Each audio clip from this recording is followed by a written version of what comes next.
بسم اللہ الرحمن الرحیم۔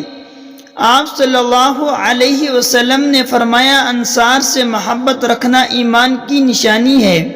اور انصار سے کینہ رکھنا نفاق کی نشانی ہے۔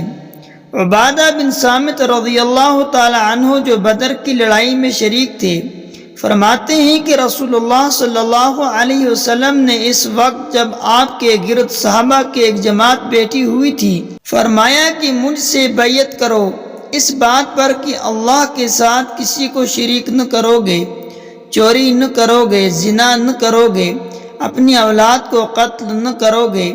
اور نہ عمدن کسی پر کوئی ناحق بہتان باندھو گے، اور کسی بھی اچھی بات میں اللہ کی نافرمانی نہ کرو گے۔ جو کوئی تم میں اس عہد کو پورا کرے گا تو اس کا ثواب اللہ کے ذمہ ہے، اور جو کوئی ان بری باتوں میں سے کسی کا ارتکاب کرے اور اسے دنیا میں اسلامی قانون کے تحت سزا دے دی گی تو یہ سزا اس کے گناہوں کے لیے بدلہ ہو جائے گی، اور جو کوئی ان میں سے کسی بات میں مبتلا ہو گیا اور اللہ نے اس کسی گناہ کو چھپا لیا تو پھر اس کا معاملہ اللہ کے حوالہ ہے، اگر چاہے معاف کرے اور اگر چاہے سزا دے دے۔